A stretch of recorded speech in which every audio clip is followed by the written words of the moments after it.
หากมีเวลาตัดต่อคลิปที่ว่าไปซื้อเครื่องเห็ดบะจางลงเนาะโอ้ยเวียกหันเวียกนี่บีซี่มีอพอยเมนต์โน่นนี่นั่นเนาะก็เลยว่าหาก็ได้ลงคลิปบะจางให้ทุกคนได้เบิ่งกันเนาะไปซื้อเครื่องเห็ดบะจางเนาะอยู่ตลาดจีนนั่นแหละเนาะหรือว่าตลาดแพนเอเชียของรัฐได้อยู่ห่างจากบ้านได้ประมาณ20 นาทีทุกคนเนาะ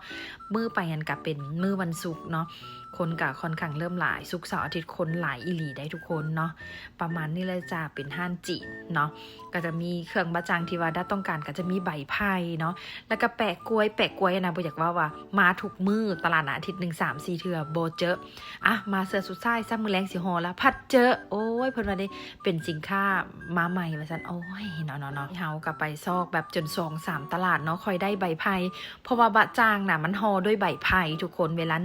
อย่างมันจะหอมเนาะมันจะบ่ได้ห่อด้วยใบตองหรือว่าใบอีหยังทั้งสิ้นเนาะเครื่องเฮ็ดบะจางของด้าก็จะมีปูมีเนื้อปูแล้วก็มีไข่เค็มเนาะไข่เค็มมันได้บ่ได้เอาไข่เค็มแดงเฮ็ด มันแพงก็เลยเอาไข่เค็มจังซี่ซะถึกแน่แล้วก็กุ้งตัวบักใหญ่เบ้อเริ่มเนาะแล้วมีพวกกระเทียมพวกอีหยังอันเกาลัดเนาะแล้วก็มีเขาจะเอิ้นอีหยังโอ้ยลืมไปเมื่อละสะกอก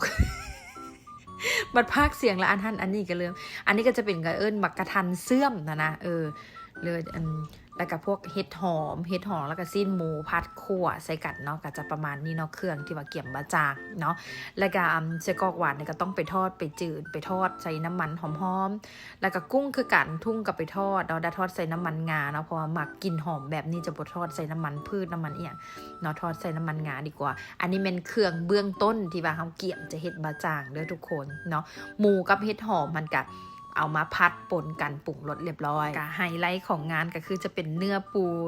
เด้งดึงอวบแบบนี้เนาะเพราะว่าจะเฮ็ดบะจางใส่ปูใส่เนื้อปูไปนำเนาะประมาณนี้ไผสิมีกับใส่บ่มีกับบ่ใส่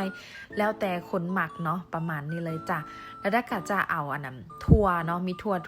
ดินถั่วดินมาต้มจนเปื่อยพร้อมเด้อ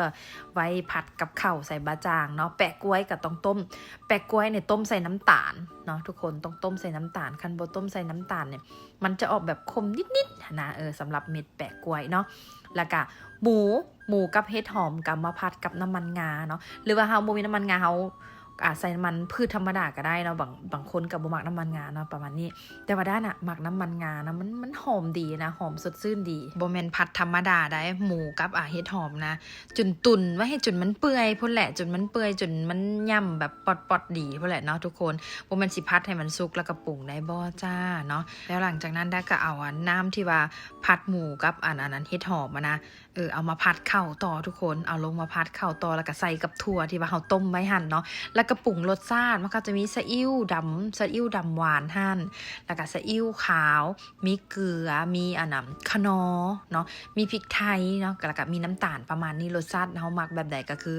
แบบจัดการเอาเนาะหลังจากที่ว่าเกี่ยมเครื่องเรียบร้อยแล้วอันนี้เป็นเครื่องที่ว่าเกี่ยมจะห่อบะจางเนาะทุกคนก็จะประมาณนี้เลยเนาะด้าอาจจะบ่เก่งอาจจะบ่เป๊ะสูตรดังเดิมโน่นนี่นั่นเนาะก็บ่ว่ากันเพราะว่าอันนี้กับบ่แม่นคนเวียดคนจีนคนลาวแท้ๆเนาะแต่ว่ามักกินเนาะแล้วก็เคยกินตั้งแต่น้อยเนาะตั้งแต่น้อยมาจนเท่าใหญ่พุ่นแหละเนาะเพราะว่ามีตู้หน้าบ้านเนาะเพิ่นแบบเป็นคนเวียดคนจีนคนหยังนะเวลาสิไหว้บะจางไหว้กุดไหว้หยังเพิ่นก็จะห่อแบบอันนั้นเพิ่นก็ห่อไหว้แล้วเพิ่นก็มาแบ่งให้นะก็ได้กินแต่น้อยมาแล้วก็แบบอยากกินว่าซั่นไปถามสั่งซื้อกับเจ้าก็โอ้ยทิศหน้าทิศในเด้อคิวโน่นนี่นั่นกับเจ้าก็ขายดีว่าซั่นไปคิวมันยาวเฮาก็โอ้ยอดบ่ไหวเนาะคนมันยากเนาะคันว่ายากก็ต้องกินเดี๋ยวนี้ก็เลยว่าเฮ็ดเองก็เป็นเฮ็ดเองเฮ็ดดีกว่านะสินะก็แบ่งเวลาเฮ็ดกินซะก็ออกมาก็จะประมาณนี้ก็บ่ได้ถ่ายคลิปหอยทุกคนเบิ่งกล้อง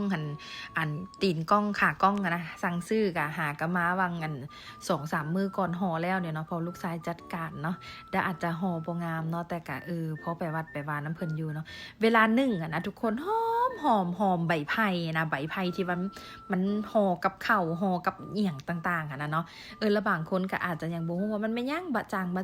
หรือว่าเฮาเว้าอีกอย่างนึงนะก็มันข้าวต้มทรงเครื่อง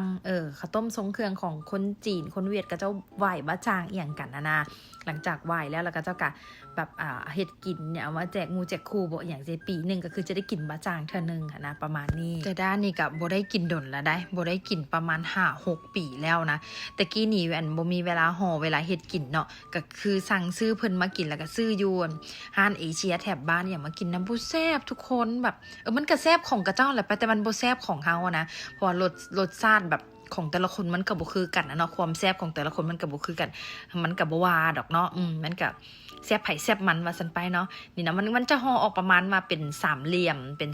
ขึ้นจังซี่นะทุกคนเนาะสำหรับบะจางด้าก็อาจจะห่อบ่งามเนาะแต่ว่าด้วยความที่ว่าอยากกินเนาะก็เลยว่าจัดไปเนาะได้ประมาณซำนี้แหละโอ้ยคือแบบว่าสุกๆฮ้อนๆนี่นะออกมาใหม่ๆนี่ก็หมดไป3ก้อนแล้วได้ก็ได้ มักแห้งทุกคนเดี๋ยวมาแก้ให้ทุกคนเบิ่งกันนะว่าเป็นจังไดเป็นไผที่ว่าบ่เคยกินนะลองกินไหมทุกคนลองซื้อมากินมันจะติดใจโลดเนาะมันกับแบบข้าวต้มทรงเครื่องอีหยังประมาณนี้นะแซ่บทุกคนข้าวหอมแบบมันจะกินแบบเข้ากันแบบอ้อมล้อมเลยนะแบบแบบบอกบ่ถูกนะบ่ฮู้คือกันนะสำหรับคนที่แบบไผที่บ่เคยกินบะจางอะนะถามมาเป็นรสชาติแบบมันอธิบายบ่ถูกอะนะทุกคนฮู้แต่ว่ามันแซ่บอะนะเนาะแล้วแบบว่าอันที่กระเจ้าฮอใส่มันก็เป็นอีอันแนวมงคลที่ว่ากระเจ้าไหว้บาจางอย่างค่ะนะเอาโซกฮับลาบอย่างเสียนะเนาะเฮาคนลาวก็อยากกินมันนี่เฮาเคยกินแล้วเราบ่ได้กินแล้ว ก็เฮ็ดกินเองจ้าแซ่บทุกคนเมื่อ3-4 ก้อนได้ก็ได้เนาะได้เฮ็ดจนฮอดประมาณจักโมง1 โมงป่ายพุ่นนะทุกคนเนาะโอ้ยกินแซ่บแฮงปลุกผัวมากินผัวก็โอ้ยไว้กินมื้ออื่นซะผัวก็นอนเฝ้าเมียอยู่โซฟาเนาะเมียก็งับเอานี่เนาะนี่แหละจ้าเป็นอย่างที่แบบว่าบ่จอยจักเทื่อน่ะก็สิประมาณนี้แหละจ้าเนาะทุกคนนี่หน้าตาบะจางได้ให้เบิ่งใกล้ๆกับไปนี่เลยคลิปนี้กะจบลงเท่านี้เนาะผู้ใดที่ว่ามีอยู่ห้านเอเชียใกล้บ้านก็ลองไปซื้อมากินเบิ่งเด้อเนาะทุกคนแต่ว่าสิแซ่บบ่แซ่บเนี่ยอันนี้ก็บ่ฮู้เนาะเพราะความแซ่บของแต่ละคนมันบ่คือกันเนาะดากะเฮ็ดได้ประมาณนี้เนาะเฮ็ดได้เท่านี้แหละเนาะขอกินก่อนเด้อบ๊ายบาย